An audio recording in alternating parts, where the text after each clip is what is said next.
College football fan bases all over the country are saying, are you kidding me? The season's already over. While the USC fan base may be saying, we're thanking the stars above that the season's over at this point. Let's start over. Let's get going. Let's get to the off season and let's correct some problems. Trojan Conquest live here, folks, right here at the Voice of College Football. Appreciate you stopping by. As always, Matt Zemek, Trojans Wire, of course, the place to be. In season, off season, the whole deal. And of course, USC basketball coverage there as well. And stopping in, we know he's a gamer playing hurt here in recent days. Tim Prangley, host here at the Voice of College Football USC. Tim, how you doing? Hi. Yeah, great. Just stepping in. Guys, go ahead. Carry on. All right. Yeah, feeling better. You do sound better. Really, and feeling a lot better because I'm hearing more and more great news. So we can talk about that later. Well, no, let's roll with that. You guys, give me a second. I just showed up. Why don't you guys go on? Give me a minute to get ready, and I'll add in. Okay. Thanks. Okay.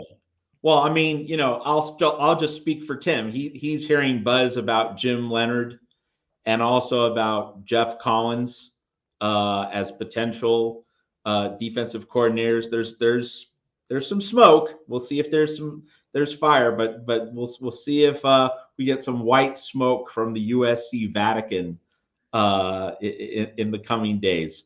So that's really pretty interesting. And obviously we'll be talking a lot more about that. But of course, the flip side is, UCLA was rock bottom. And I think the big takeaway, it's not just that USC got bullied, but that it happened on both sides of the ball. And I think that is the particularly important point to make, that you can't say it's just an Alex Grinch problem. You can't say it's just a defensive problem, because the offensive line got its butt kicked by UCLA. So we have to ask questions about Josh Henson, the offensive line coach, both in terms of the quality of his coaching and also in terms of the quality of his recruiting and his transfer portal evaluations. I mean, 2 years ago, year one under Lincoln Riley, Josh Henson did really well with that offensive line, but he inherited Andrew Voorhees. He inherited Brett Nealon. Now, he did make a really good portal pickup with Bobby Haskins. He proved to be really valuable.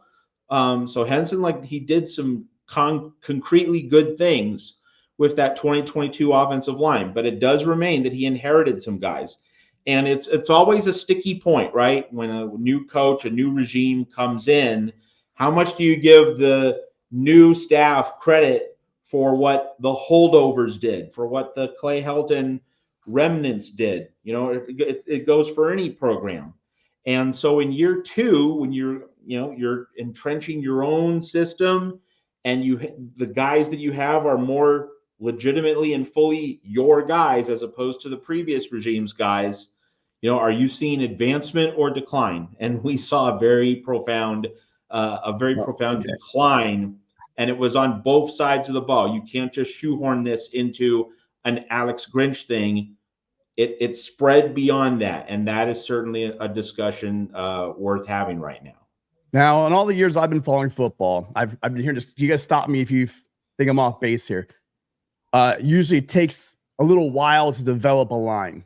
Because, Matt, it seems like you want to run him out of town in year two. Let's think about this, Matt. He came in December, right? He has no time even to have a recruiting class. Henson, that is. So really he had one recruiting class that were true freshmen last year that weren't impactful. Okay. The guys he brought in, Paige, Chalele, Banuelos, Noah, and Raymond, are, from all accounts, maulers, road graders. They actually are the size. They're legitimate. They're like offensive line size, quality, USC quality size guys. I think it's a bit premature to say that his true freshmen haven't stepped up, and because he didn't bring in the right guys, I think if anything, him patchwork trying to put together, lines the last 2 years, going off of the ones we did have, I think he's done a fairly decent job. The guys that came in, were just, for whatever reason, did not come together, period. Is that they just weren't. They didn't happen. I think it's a bit premature, though, Matt, I don't know. It's like you got that. It's like during the French Revolution. You got that guillotine warmed up. You're going for head after head after head, man. I mean, listen, all more power to you. I think you might want to just show a little more discretion. I think we're all ready. Everyone got popped up on that, the first season success, and then they take a step back, and then also go, well, off with their heads. I think Josh Henson is a solid offensive line coach. He hasn't shown me that this recruiting class, these guys will be true sophomores next year. I agree with you. If we're looking at next year and our quarterback's running for its life, then yeah, I mean, I'm ready. Just dust off the guillotine, let's go. But I think you might be a bit premature on just going, hey, he had 2 years. He really had 1 year. Because when he came in, none of those guys, they try to throw those guys together in one off season. I mean, I don't know, Matt. I'm not sure if you're really giving them a chance to build the lines, because that's where traditionally when you had a rebuild, we said, oh, it's a rebuild. Well, you could bring in running backs, you could bring in wide receivers.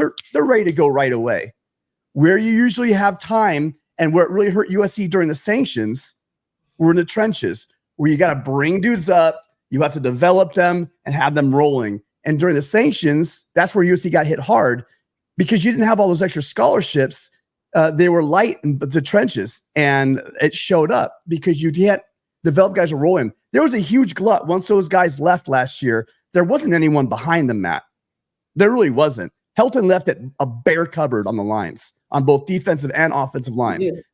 So it's a complete rebuild. So I'm with you if we're doing the same thing a year from now, but after the second year, especially after whoever would have got developed didn't get playing time because we had those guys that were all 5th and 6th year seniors playing, there hasn't been much time to develop those lines. If this class he brought in, they all bust out, guys he might bring to the portal, they bust out, and we're having problems on the offensive line again at this time next year, then I'm all for talking about discussion, but I think it's a bit premature at this point. I think as we look at the Josh Henson conversation, and let me be clear, I think there should be a conversation about his job security. I don't think it's a slam dunk that he should be fired. And of course, Benny Wiley, strength coach. Now that's where I'm all in on, you got to cut bait and you got to try something new. You got to have a different approach. And Lincoln Riley has to find someone new who's going to cultivate toughness throughout the roster, offense and defense alike. So I'm not in the camp of Henson has to go, but I think a conversation has to be had, much as in January of last year after the Cotton Bowl, there certainly needed to be an Alex Grinch conversation. And I accepted the idea that, you give Grinch a second year because you brought him out here to Los Angeles from Oklahoma. And the idea that, you're asking a coach to uproot his life. He made a commitment. He showed loyalty. You bring him back for a second year.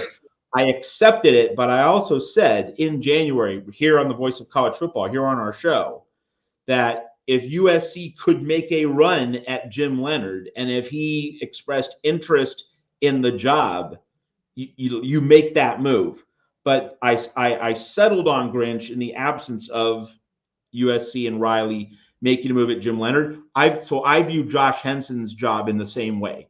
That, if you give him another year and you allow him to work with the freshmen that he's recruited and that he's brought in, as you perfectly reasonably articulated, Tim, and you give him a chance to make better evaluations in the portal to get a Bobby Haskins, who was so important for that 2022 offensive line. Sure, you give Henson another year, but if you have an elite offensive line coach out there, someone who's willing to say yes, and I think phone calls to agents should be made, at least as feelers, not as like, we got to get this guy, but at least making a call. You don't know who's out there if you're not at least making the calls to the agents right now. And USC should at least make some calls. So that's where I'm at. It's not Henson's got to go, but Henson certainly needs a fresh reevaluation at this point. But Benny Wiley absolutely, completely must be gone. And with this defensive coordinator search to kind of tie these loose strands together, and I've said it before, and it's worth saying again, because this defensive coordinator search might be on its in its final stages. We don't know that for sure, but it could be. When these defensive coordinator candidates are interviewing in the room with Lincoln Riley, with Jennifer Cohen, the athletic director, these candidates are going to say, Benny Wiley, he doesn't seem to be checking the boxes. He doesn't seem to be hitting the mark. I'm not sure if I want to come to USC and work for you, Mr. Riley, as long as Benny Wiley's there. Maybe that's going to shake the tree loose, and that will force Lincoln Riley to make a move. We don't know, but assuming that kind of conversation is happening in the room when an interview is conducted, it'll be really interesting to see how many dominoes fall with the coaching staff, Benny Wiley being a very important part of Lincoln Riley's football operations. Let me jump in with something here, guys. And we want to remind everyone, this is Trojan Conquest Live that we present each and every Monday here at the Voice of College Football at 8 Pacific time. Tim Prangley on the other side of the screen, of course, one of our great hosts here at the Voice of College Football, the guy that makes this channel roll.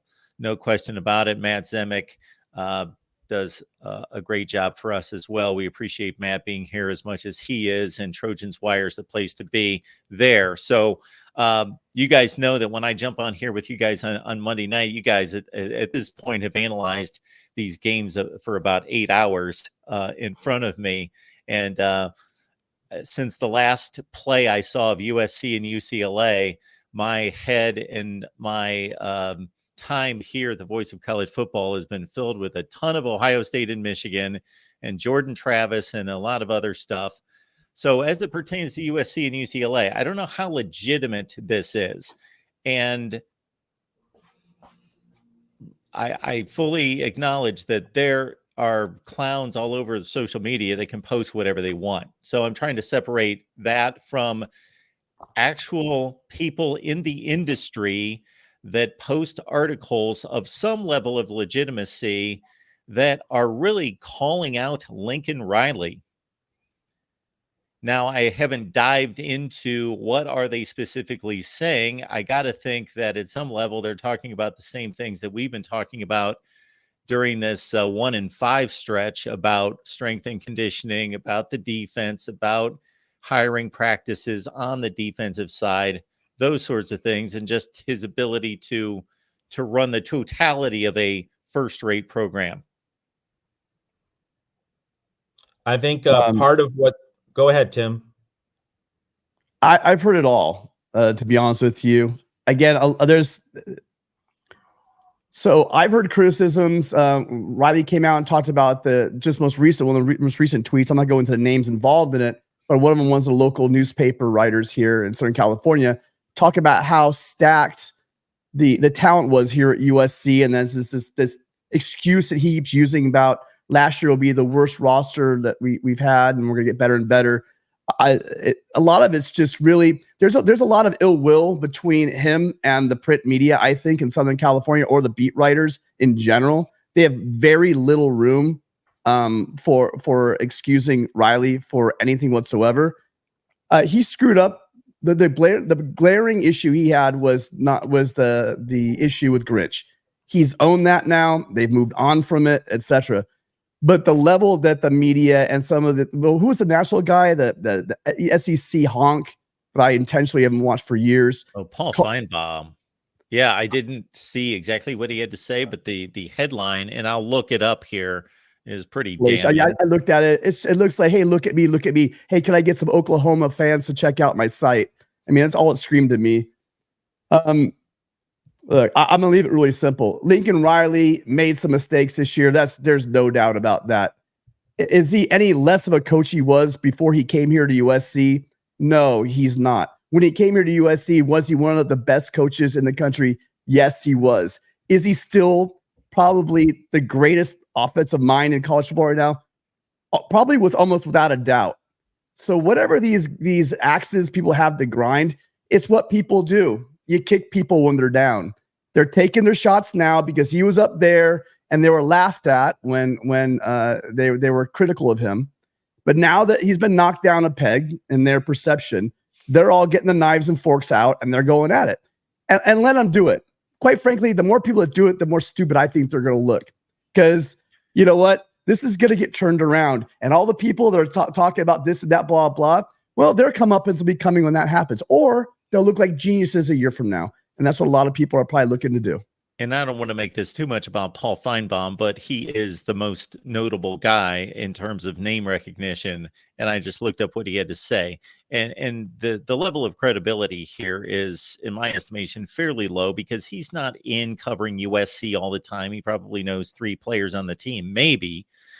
He says, quote, "I don't know that I've seen a worse coaching job by anyone than Lincoln Riley this year. It's a complete disaster. And quite frankly, he ought to pack up. I don't really see what his path is moving forward. I don't even know what that means. Pack up, like he's going to quit his job, like they're going to get rid of him after 2 seasons. And then also, what's his path? Well, he's at USC. He's got all those resources to his disposal. It's new coordinator, it can be maybe fine. Yes, maybe a new DC. I don't know. That's a path. Yes, that is a viable path. I think, Feinbaum, who, I really don't care what he says because he tries to get a reaction. I mean, that's what he's doing there. And, Lincoln Riley's down and, it's piñata time. He's a piñata. And so for national guys such as Feinbaum, it's low hanging fruit. But in terms of the local angle, let's remember Lincoln Riley briefly suspended Luca Evans of the Orange County Register this past season. Now, like he and Mr. Evans, made up. Like adults, like they rectified what happened. But nevertheless, the initial suspension for breaking some internal rule or procedure, and you can say that, the program puts up these rules and these guidelines and reporters need to follow them, might be reasonable enough. But yeah, I mean, the optics weren't great. Let's just put it that way. Without even criticizing Lincoln Riley, the optics weren't great. And then after this UCLA game, Caleb Williams didn't meet with the media. And it certainly feeds the perception that when things don't go Lincoln Riley's way and Caleb Williams' way, they put up the walls, they're very defensive, and there is a certain point. I mean, I obviously, I agree with Tim to the extent that, they love to kick Lincoln Riley when he's down. I think a lot of people in the press are getting enjoyment out of that. They also get some page views as well. But I think the salient point is that when Lincoln Riley meets with failure, he often has these very short press conferences. Like it happened after the Cotton Bowl. It's happened a few other times this season before the UCLA game. And you just put up a wall. And, this is part of his learning process. Like I'm not excusing exactly what he's did, but, he is still just 40 years old. We've lost. A lot of people have lost sight of that. Like this is not a 55-year-old guy who's been in the business 20 years and should know exactly how to play these kinds of cards with the media. This is Lincoln Riley's first really bad regular season. 2017 through 2022, he didn't lose more than 2 games in any of those 6 regular seasons. This is his first really big avalanche of failure, of misery, of losing. And so it's literally not accurate to say, well, Lincoln should know how to handle this. No, this is the first time. So it is a shock to his system. And as a human being, I can give him some leeway. No problem with that. But the Los Angeles media really doesn't care. And I can be somewhat sympathetic with that point of view as well. So that's really part of the friction between Lincoln Riley and the media. Lincoln Riley hasn't handled it the best, but there also is that blood in the water element that Tim has accurately talked about. So it's a little bit of both. But I would flip it around. Flip it around. I would flip around as well. The entitlement by the media thinking you could trash a guy and throw him and then trash their coach and trash players and then expect he owes us to come and talk to us. The entitlement. I'm sorry. Look. I'm not in the print media, you know what I mean? And I know some people, and I know you, and I get it. You got that stories to write and stuff, but in LA and in some major cities, I think some of the reporters think they become the stars of the show, and I think they need to step back a little bit. You brought up Luca. He did screw up on more than one occasion, by the way, before there were those sanctions against him. They were draconian. but he wasn't like some, it wasn't like some sacrificial lamb. It wasn't like he was like this virgin up to the slaughter, right? He screwed up a couple times. So, I mean, the narrative about him coming after the media, my understanding, and I've seen what he did with some of the local beat writers, he actually sat down with them off the record, but just sat down and gave them a bunch of scoops, sat there for over an hour. I think it was Ryan Abraham talked about how candid he was. And I think Ryan even said, I can't remember, I'm hoping I misquote him, just he kept going on and on. He kept sharing with them. So, I mean, there's give and take in the media, and it's always been that way in sports. You scratch my back, I'll scratch yours. But if you stab me in the back, don't expect me to come scratch yours. And I would have to say, maybe Lincoln definitely has to look at how he's behaving. But my God, the local media, some of the way you guys are talking and kicking him while he's down, I hope you're ready for when he comes back up, because I don't know what you're asking for. Maybe a Pulitzer? Good luck to you. But I hope you get it. It's interesting that Matt brings up Lincoln Riley going through this maturation process of dealing with this in front of the media, because he made some comments, and I thought he was very forthright and explained quite a bit. This was during one of his post-practice sessions before the UCLA game. He was asked about just facing this kind of adversity for the first time, and he didn't talk about it in the scope of dealing with the media through this, but just internally having to deal with it. And he talked about, he went all the way back to East Carolina and losing a number of games, and how hard that was for him to deal with, and how much that just brought him down and weighed him down. And he just was, as a young man, on an emotional roller coaster, more so than that he's learned you can't cope with adverse situations and be, especially the leader of an entire organization, and be riding a roller coaster. So he's learned to just understand, okay, the highs aren't so high and the lows aren't as low, and that, we'll weather this and it'll be fine. Oh, Matt, this is your territory.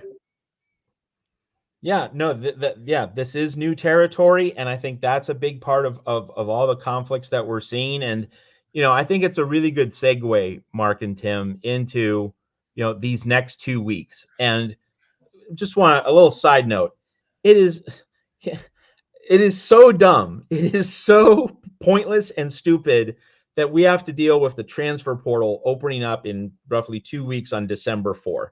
I mean, it really boggles the mind why college football, the people in charge of the sport, allow this to happen.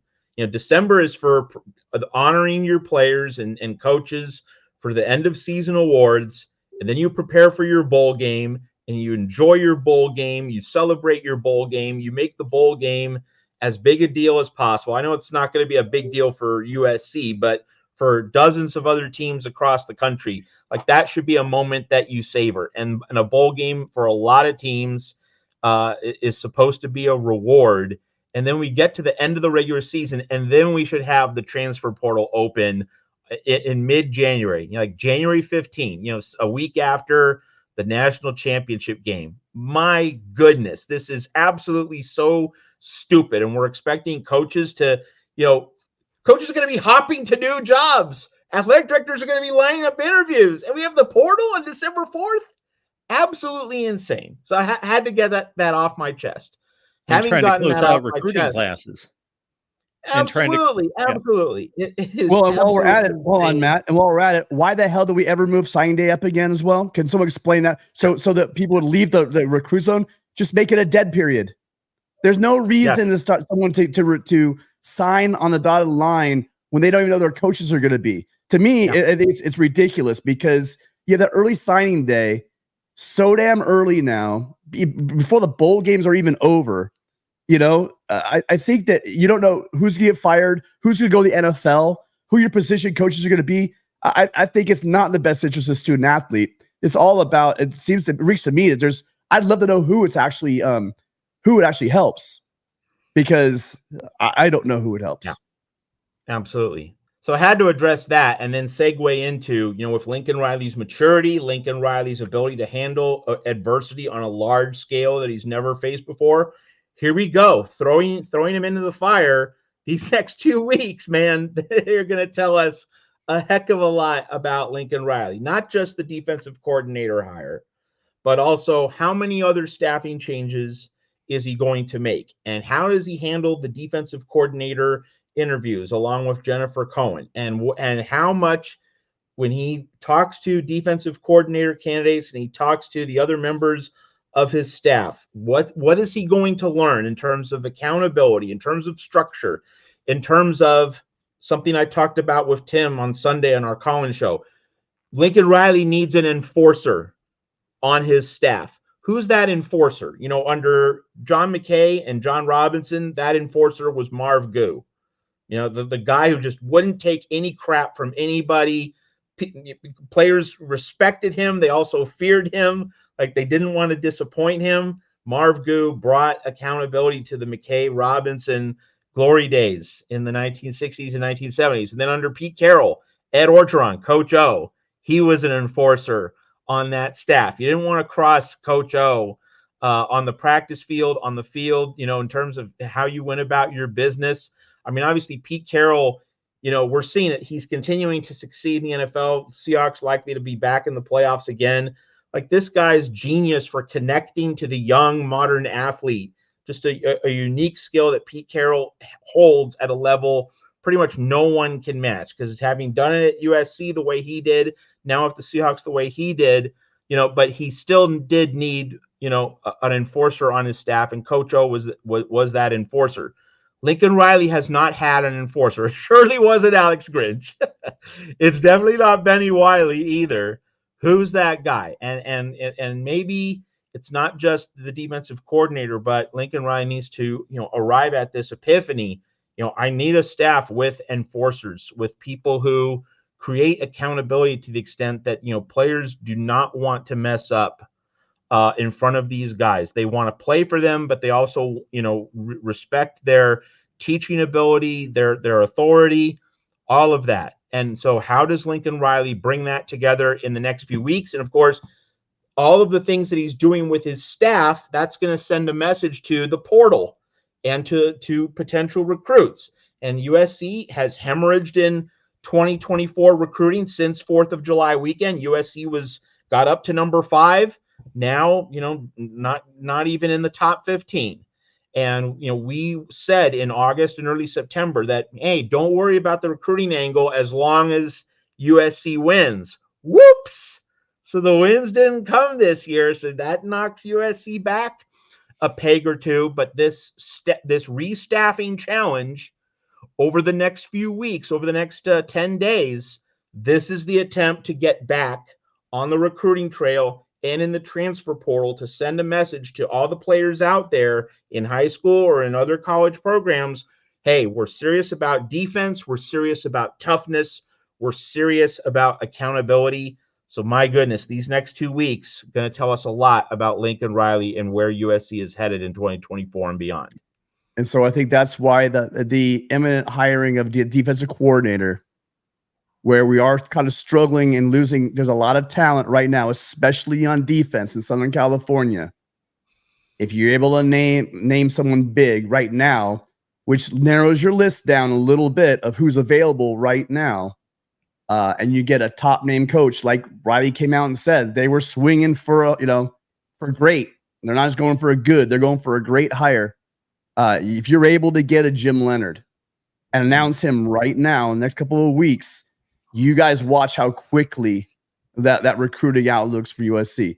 If you know, any day now when, you know, Aranda gets fired, because that's going to happen, you know, you're able to say that and say, hey, Dave Aranda's going to be our, you know, we're also in talks with him. More likely than not after Baylor got absolutely sandblasted by TCU. Yes.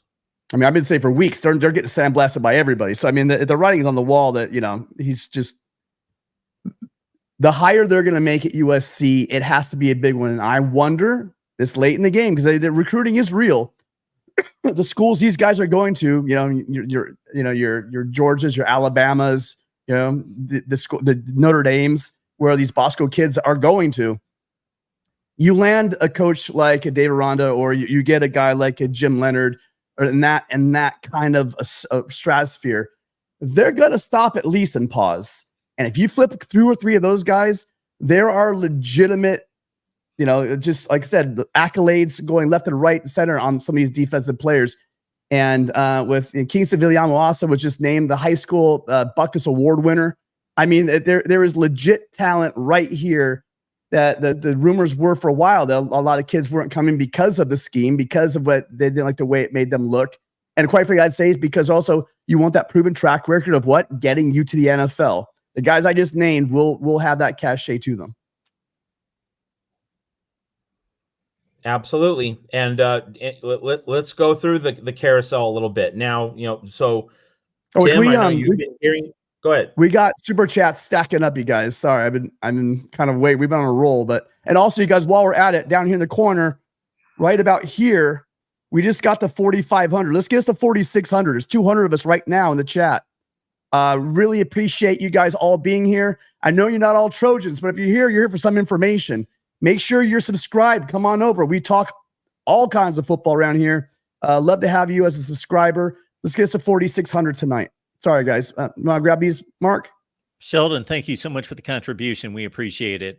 What's the new news on the defensive coordinator hire? Glad you're feeling better. Terrible, Tim. Fight on, guys. So we've covered that ground, Sheldon, but anything else that you guys have regarding DC candidates? Yeah, Tim.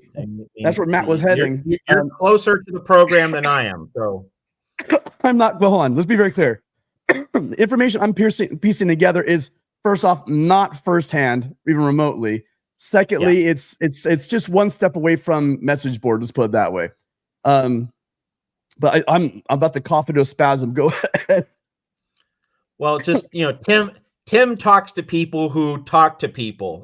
He has that Kevin Bacon 6 degrees thing going on more than I do. I'm not even that close, but yeah, go ahead. Well, but you're closer than I am. And so, there have been some Jim Leonhard and Jeff Collins, the former Georgia Tech head coach. We've previously worked at Florida.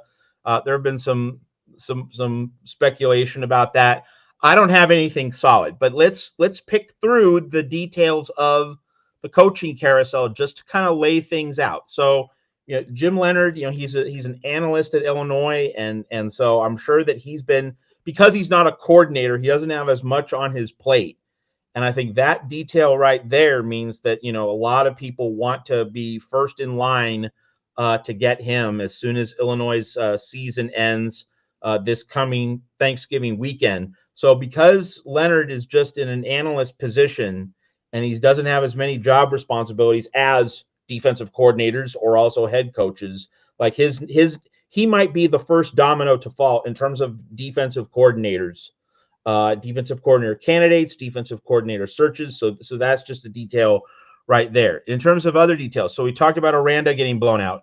We also need to know Tom Allen at Indiana. He lost to a not very good Michigan State team. So that definitely dramatically, significantly, choose your word, the odds jumped considerably that Tom Allen's going to be fired at Indiana. So he's going to be on the market. And so we have to remind ourselves that while USC certainly should have Jim Leonhard as its number one choice, Leonhard has to want to come here, and Lincoln Riley has to close the sale. Lincoln Riley needs to make a convincing sales pitch. And if Jim Leonhard says no, what we've seen over the past weekend means that Dave Aranda and Tom Allen should be on the board. They should be on the market. They should be available as second and third choices if Jim Leonhard says no. And so that to me is the story of the past weekend, of the past 72 hours or so, that USC is going to have a deep market. USC is going to have a large number of premium choices. And, I don't think people, are going to, pine for Tom Allen the same way that they are pining for Jim Leonhard. And I will say, like, Jim Leonhard's always been my number one. So I'm the Jim Leonhard fan club. Like, make me president, make me treasurer, whatever. I'm a huge Jim Leonhard guy, but I think Tom Allen would be really, really good. I think Dave Aranda would be really, really good. And so that's part of life in the coaching carousel, that you might not get your top choice And in many ways, the strength of a program and the wisdom of both a head coach and an athletic director in landing a hire. Are they ready with the right second choice? Are they ready with the right third choice? And of course, bears mentioning, reminding once again, Pete Carroll was Mike Garrett's fourth choice in December of 2000. So you just don't know.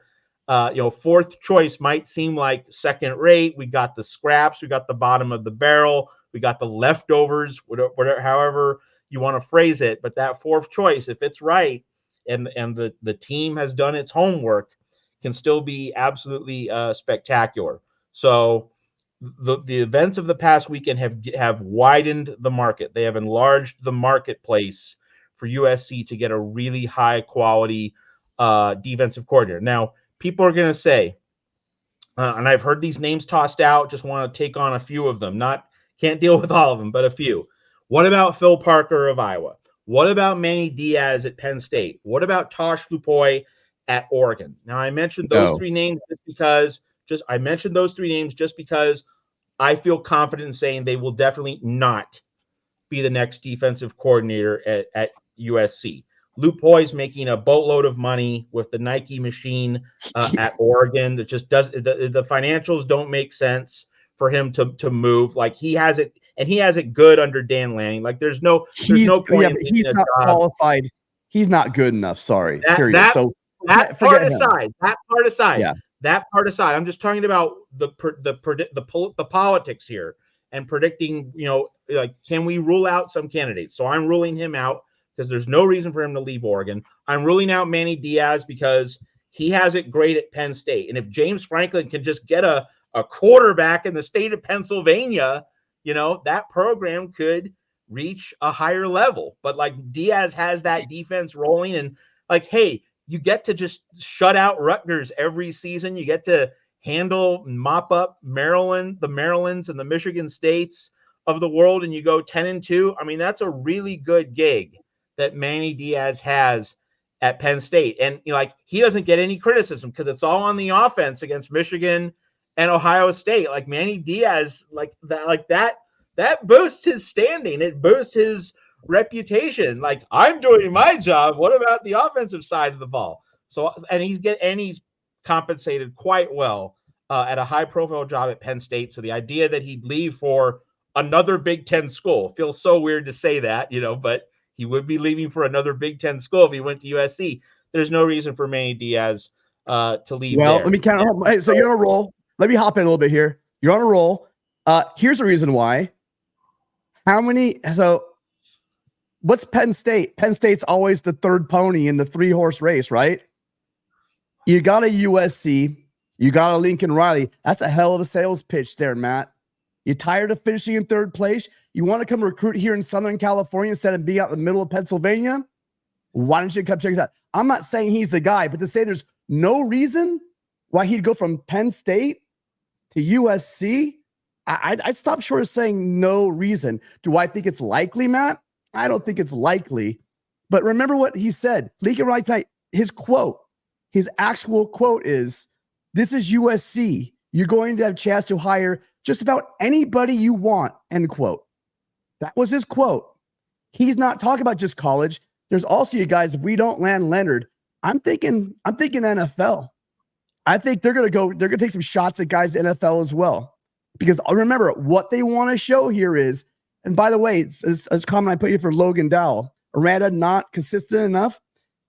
He's name recognition. And what we need here at USC for talent is you want name recognition, and you want a guy, kids want to go play for someone's getting the NFL.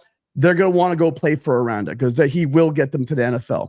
That's the key players that you need to think about. You got to think of what it is, because USC does not have to have a top 5 defense to win. We don't. Any of the guys that Matt just named will get us high enough to get us to the playoffs with Lincoln Riley's offense. That's all I'm saying.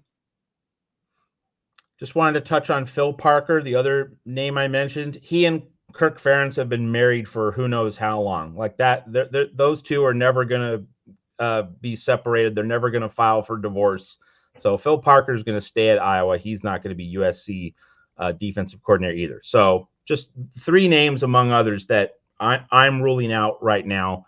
but there are a lot of other names that Lincoln Riley and Jen Cohen are going to be able to look at, interview, and people who might legitimately say yes, who might leave their position to go to USC.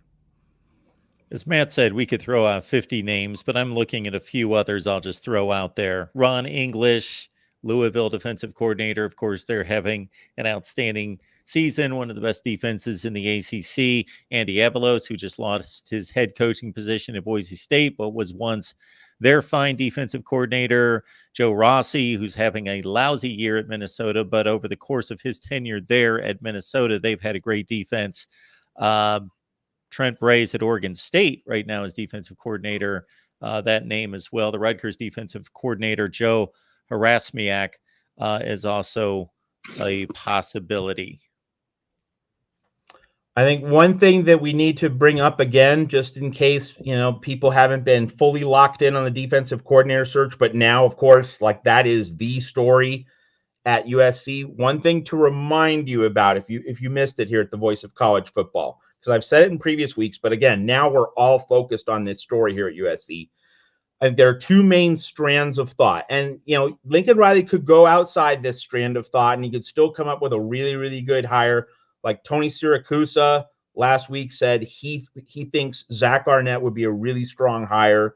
So if a UCLA Bruin is saying, this guy's good, got to respect that. He's not a USC pom-pom waiver, but he's looking from the outside from UCLA and he's saying Zach Arnett would be good. So I respect that. If Tony Siracusa says Zach Arnett's good, I'm going to respect that. But the two main strands of thought for me are either you get someone with working Big Ten knowledge, because you're going into the Big Ten. So someone who really knows how to game plan against Big Ten offenses, that would be my preference. I would prefer a Big Ten guy over another. So that's why Jim Leonhard is my one. That's why Tom Allen also rates really high on my big board. But the other strand of thought is that you get someone with a Big 12 identity, because that person not only could be a good defensive coach on the raw merits, but that coach could, from his days coaching against Lincoln Riley when Riley was at Oklahoma, he can do a lot of self-scouting,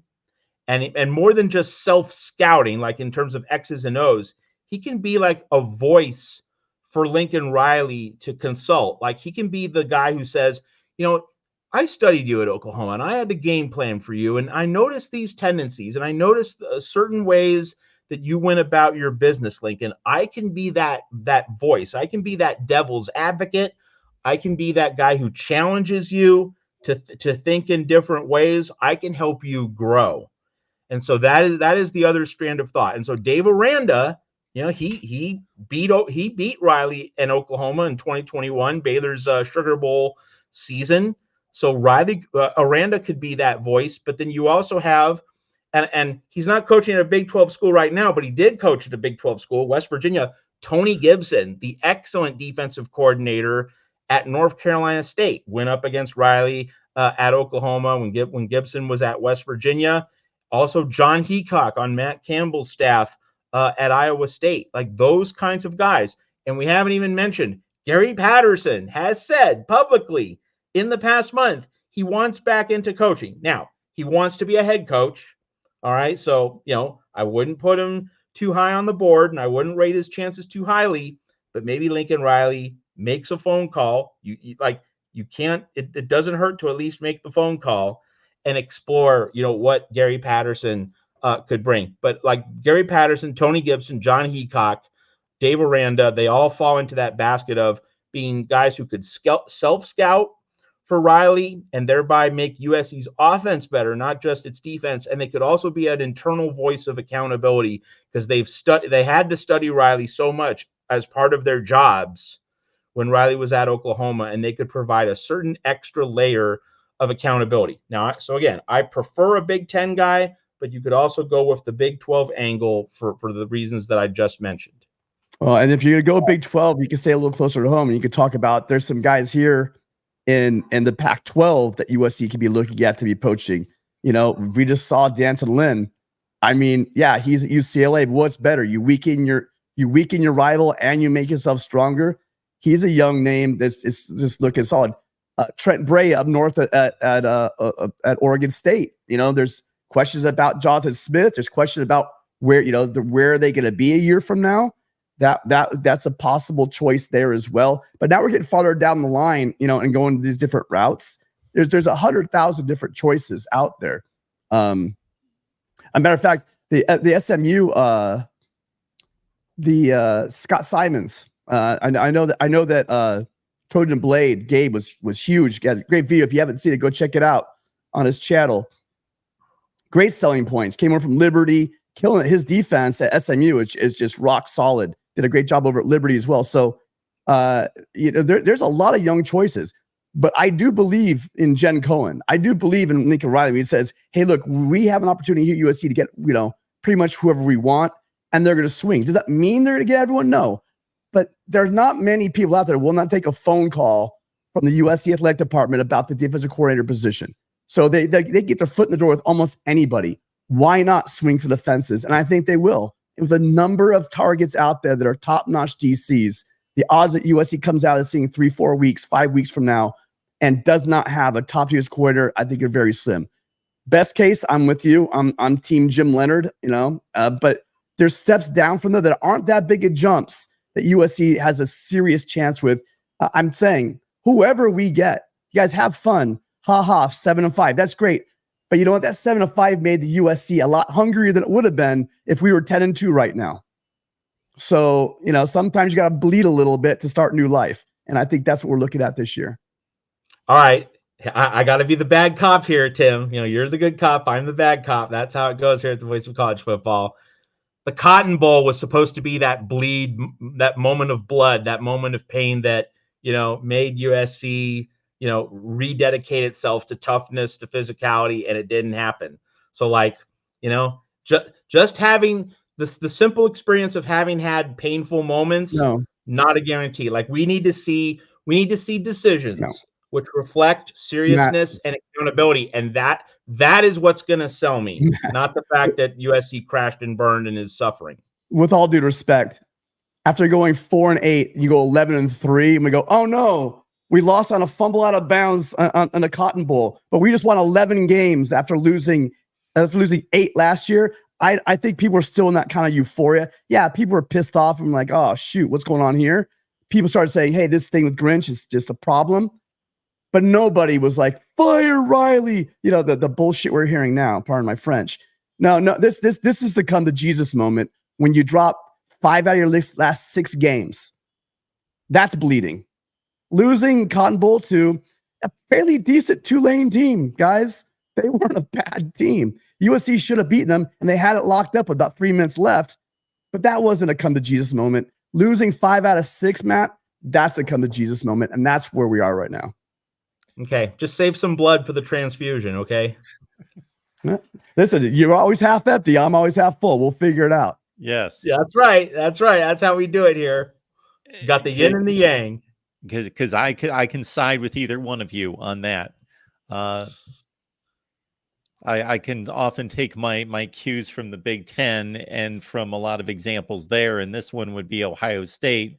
You know, some people think they're bleeding, losing 1 game a year because it's the wrong game, and that they need to make changes. So USC's obviously on the same level. So I don't know that I can see Tim's point. I can see Matt's point in that maybe it took rock bottom, a 1-5 stretch, or maybe yes, losing to a program that you shouldn't lose to even after a successful season could have been the wake-up call that could have been acted upon a year sooner. Yeah, I think one point to really underscore here is that let's not create the impression that if Lincoln Riley makes a splash hire, such as Jim Leonhard, that okay, program set, we're gonna take off, gonna fly into the sky and get right back to 11 wins, because it's not just having the guys on staff, though, like that is front of mind and it's certainly the centerpiece right now, but it's also, does Lincoln Riley allow the defensive coordinator hire, whether it is Jim Leonhard, whoever it winds up being, does he allow that defensive coordinator to become an enforcer on the staff, to really change the way, you know, Lincoln Riley goes about his business. Like, does Lincoln Riley not just like, he's not just going to give the keys to a coordinator and say, you do your thing. That, like, in the interview process, in the conversation that occurs between Lincoln Riley and his candidate of choice, in and through that conversation, does Lincoln Riley get changed? Like, I'm sure Lincoln Riley has a vision and a blueprint and a template, but will he allow himself to be changed by his incoming defensive coordinator? I think that's a crucially important aspect, because what his defensive coordinator does, obviously, the first thing is it's going to affect the performance of the defense. That's obviously the main point of emphasis. But USC is going to mature and ripen into an elite program if the defensive coordinator not only coaches the defense well, but rubs off on Lincoln Riley, who, again, just 40 years old. He still has a lot to learn in this business. Will there be that kind of effect where the defensive coordinator becomes a change agent, not just for the defense itself, but for Lincoln Riley and his mindset and his philosophy? And, you know, when you're seeing the whole picture, you know, how do you change? There's one thing that another thing I mentioned on the Sunday Collins show I did with Tim, and this gets into the, you know, people wanting to just kill Lincoln Riley, fire Lincoln Riley right now. Alabama from 1967 through 1970 did not win a single SEC championship. Bear Bryant had 4 straight years of relative failure. Like, Alabama rode the struggle bus for 4 years. I mean, you know, this was a rock star level program from the early 60s through 66. You know, Alabama always in the hunt for national championships in those 6 years, whether it was battling Texas or Michigan State, the other Nebraska, the other, you know, elite teams of that era. Then came a 4-year low, and then after the 1970 season, and of course there's a USC tie-in here that USC went down to Birmingham and embarrassed Alabama and the Bear in 1970, 42-21. Like, Bear Bryant was lost. He needed a reset. Like, he was in the wilderness in 1970, heading into the offseason in early 1971. And what does he do? He goes to his friend Darrell Royal at Texas, and he has Darrell Royal teach him the wishbone. And Alabama springs that on John McKay and USC at the Coliseum in 1971. USC didn't know what was coming. Bear Bryant uses that game as the launching pad, the start of his second great act, the second, you know, dynastic period of his coaching career. That came after 4 years of stumbling around. Lincoln Riley's had one. Now, this year was atrocious, but it's the only atrocious year that Lincoln Riley has had. And that that perspective and that reminder needs to be with all of us, that Lincoln Riley, it's not as though Lincoln Riley has had a bunch of 8-4 seasons, you know, and like, he's had the wild fluctuations over a course of 7-8 years. No, this is his first real brush with significant adversity. This is the time where we're going to learn if he's not only willing to change things, but if he is willing to be changed by other people, by people he brings in, because he's had his buddies, you know, his loyalists, the guys that he preferred to have, but now that deck is being cleared. And so he has to now bring in outsiders, people he's not as familiar with. Will he allow himself to be changed by these experiences? That is an absolutely important foundational item to underscore here at USC.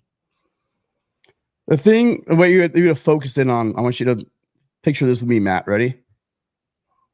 USC is number 3 in scoring in the country. USC is in the top 3 to 4 in yards per play. USC's offense is just fine. What if the problem is defense, Matt? And we go out and get a competent defensive coordinator. I still think you're digging a little too deep. You're still in the Riley files in your head, I think. Sorry, I just think you are. I think USC just needs a new defensive coordinator. I don't think that Lincoln Riley needs how to learn how to coach or start all over again. I think people are reading way too damn much into this. We didn't have a quality offensive line, and we're complaining about the line, you guys. They were still number 3 in the country in the major categories of the offense. So I think maybe before we rewrite the history on Lincoln Riley's coaching ability, we let him have a proper staff and maybe more than 2 years on a rebuild before we decide who he is as a coach. I believe for many of these points, there can be a counterpoint. So I'm hearing both sides, and I see truth, of course. You both are excellent at what you do, and that's why we've got you here. Caleb Williams also masked a lot of issues, and I don't know that he's going to be replaced. And then we alluded to, Matt did earlier, recruiting, of course, with National Signing Day, the early session, which is going to be 90 to 95% of the players signed, is only 3 weeks away. And we will dive into, of course, specifics as we get close to National Signing Day. But just as a broad narrative, 18th in the country in 247 sports, that's okay for 80% of the schools out there. But for USC trying to catch Ohio State and Michigan, that's not going to cut it. Now, is that number 18 where they are, or is there a lot of decisions to be made that could wildly swing that ranking? Yes, a new defensive coordinator. Yeah, I mean, Riley's going to need to hit a home run to boost that, specifically with defensive recruits and also with portal prospects as well. That, like, yeah, I mean, if he gets an average hire, if he gets a non-splashy hire, then, you know, that's going to have an accordingly dampening effect on recruiting. But if he nails this, yeah, I think, you know, the extent to which Tim is right, we can debate, but I think Tim is fundamentally right in that it will swing. It will definitely swing some recruits if he's able to get a splashy defensive coordinator hire, and you will see a reversal of the lack of momentum that USC has had on the recruiting trail. So that's definitely something worth noting. Yeah, no, Mark, you mentioned you're not going to have Caleb Williams next year, so like that is something to consider when we talk about, if USC can just fix the defense, well, but you're losing a generational talent at quarterback. So, you're not going to have the same, you're probably not going to have the same level of offense that you've had the past 2 seasons. That's one thing. And the other thing we have to mention, turnovers, right? Over a plus 20 differential in 2022, negative differential this season. And USC had remarkably good fortune with turnovers in 2022. Now, part of this was Caleb Williams was awesome with ball security. He actually regressed a little bit with ball security this year, but still, the defense got so many takeaways. And we said here at the Voice of College Football, Mark, I know you were with me. We had this conversation in October of 2022 when the takeaways were flowing left and right. What happens when that turnover faucet gets turned off? What happens when the water gets turned off and USC is no longer +3, +4 turnovers in a game? What then? And then this is another thing that Tim and I talked about on our Collins show on Sunday, that, as much as you obviously want to get as many takeaways as possible, and as much as takeaways can change games on a dime, and they're wonderful if you get them, you need that defense to be able to just get a stop on 3rd and 4th down. You need to be able to just get off the field without need for a takeaway. And that is another thing to consider when we talk about why USC was so successful last year and why it crashed and burned and fell so far this season. And the turnovers are definitely a part of the story. I'm not going to say they're the central part, but they certainly are like one of 3 or 4 core pillars, core foundational reasons why this season was so much worse than last season. Sean, thank you so much for the contribution, sir. Appreciate Sean being here. How soon does a new defensive coordinator need to be in place? I would say that, for the reason, go ahead. For the reasons we just said, does it need to be in place? We need one before the first game next year. I think the sooner the better, right? All the way along that continuum. We get what a place right now. There's time before we talked about the SC's 18 and recruiting. You get out there and start recruiting. The transfer portal opening up. There's a huge reason for get him in place as soon as possible. He comes in. He could probably take part in the. I don't know if he would take part right away, but he could be there for all of these practices. Or this bowl game might be a waste to most people, but there'd be significant play for these young people. The staff will be able to take some valuations. The new staff can look at these guys and get you 15 practices with these guys. So I think that there would absolutely be tons of benefit in getting him in as soon as possible, Jim Leonhard. No, but I just think that you look at the situation. Who can they get? If you want a big name that's out there that's not fired yet or whatever, you're gonna have to wait. But if he's out available now, and I do think that who they're targeting right now is available ASAP this week. Yeah, I think. I mean, the sooner the better, of course. But I think in terms of a realistic time frame, because teams' regular seasons are going to be ending this upcoming weekend. So now there are going to be some teams' seasons that are going to end on Friday. And that was like when we go back 2 years ago, Matt Campbell was seen as the front runner for the USC job two years ago on Thanksgiving weekend because his Iowa State team was playing TCU on a Friday in 2021. So like he had a 24-hour leg up on the coaches who were coaching on the Saturday. That is one of the reasons why Matt Campbell was viewed within 48 hours of the actual hire as being the front runner, the guy with the inside track. So that's a plot point to watch. But basically, team seasons are going to be ending on Saturday. So you would think that USC would have interviews. They're going to be calling agents this week, and then the actual interviews are going to commence on Sunday. I mean, like Mike Bone and Brandon Sosna, like they were talking with Lincoln Riley after the Oklahoma State game ended on the Saturday of Thanksgiving weekend 2 years ago. So Sunday, the interviews are going to start, or at least one would think. And so Sunday, Monday, Tuesday, the interviews, the asking the questions, allowing candidates to think about their decisions for 24, 48 hours, having your plan B lined up. I would say ultimately you definitely want to have your defensive coordinator in place by next Tuesday or Wednesday, to the Tuesday or Wednesday of next week. Like you don't, if the search is bleeding into conference championship weekend, the Pac-12 championship game is Friday, December 1st. Then, and the portal opening on Monday, December 4th.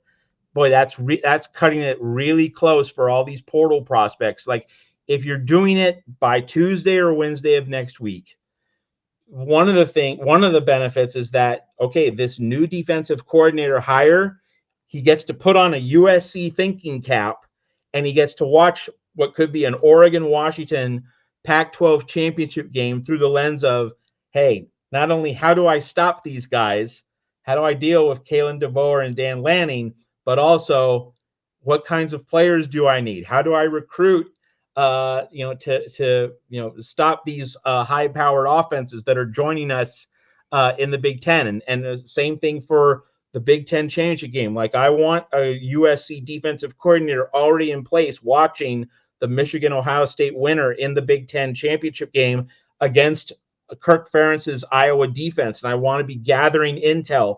I want to be gathering information on how I'm dealing with my competitors in the Big Ten.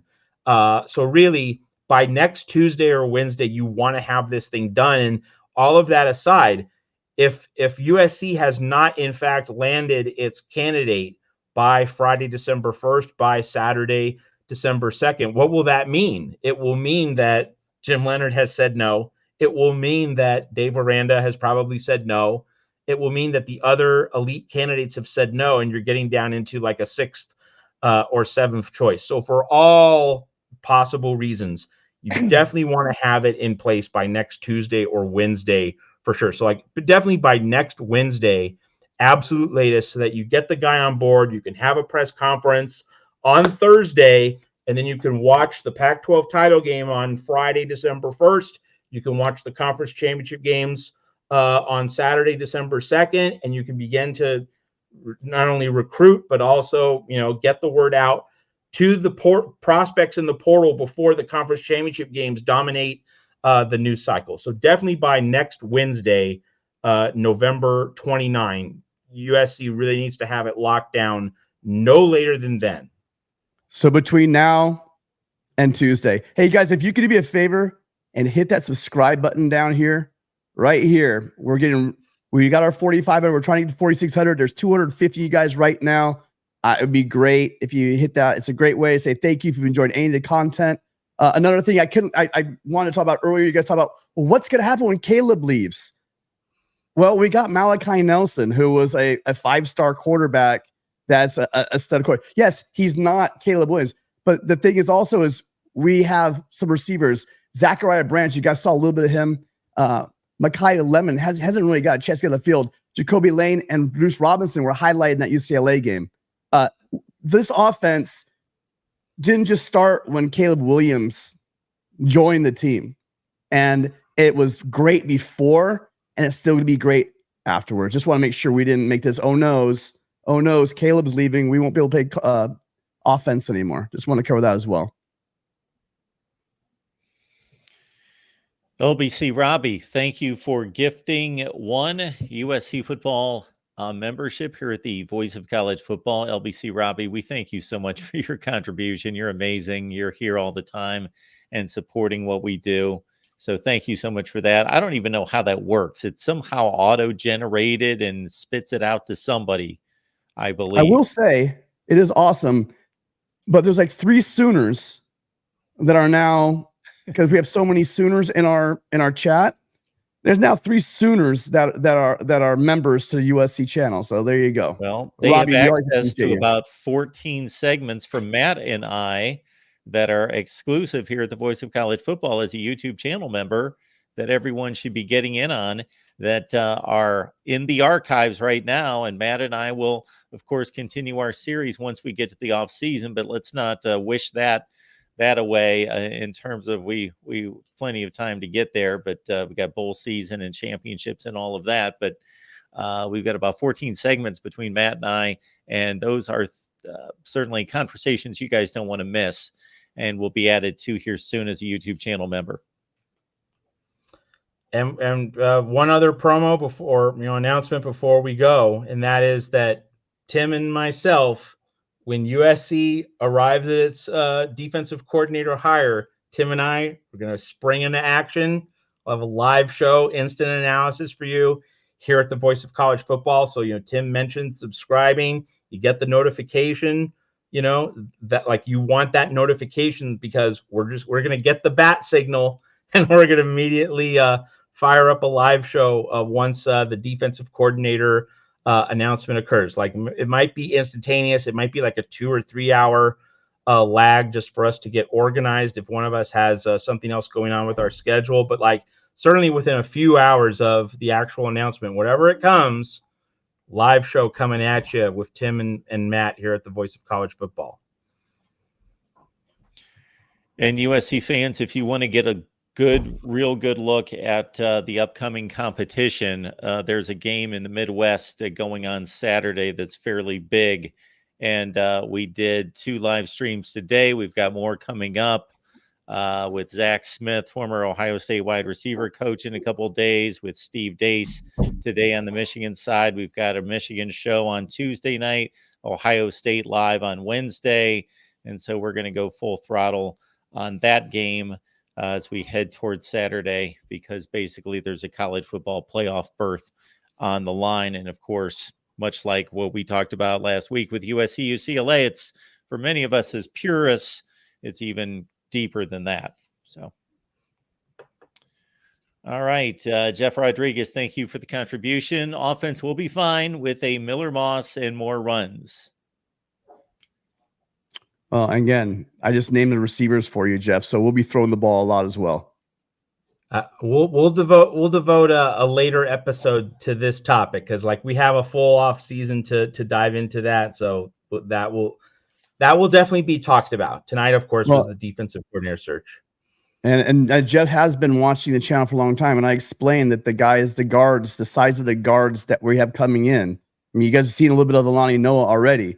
They will be able to impose will and run the ball. That's a true freshman. That man mountain out there is a true freshman. Wait till he gets another year of conditioning in him. He might be ready to do some running in the Big Ten.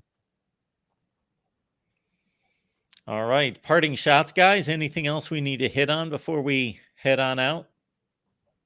Nope. Just want to continue my title as Lincoln's apologist, because get your shots in now.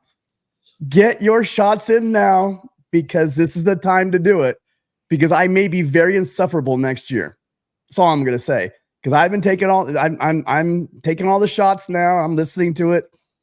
But Lincoln Riley is a great coach. Lincoln Riley has had one glaring illness that everyone's reminded us for the entire 2 years now what his weakness is. And guess what, folks? That weakness is gone, and he's getting a new defensive coordinator. So y'all better pray he gets another Alex Grinch, because if he gets a top 30 defensive coordinator, which I think they're going to get, you're going to be in for some trouble. I'll leave it at that. And I will just say, because we over the summer, practically every week, what was I saying about George Kliavkoff? He needs to land the plane. He needs to land the plane, get the media deal done, save the Pac-12, and it never happened. So Lincoln Riley and Jen Cohen, they need to land the plane and get an elite defensive coordinator to Los Angeles.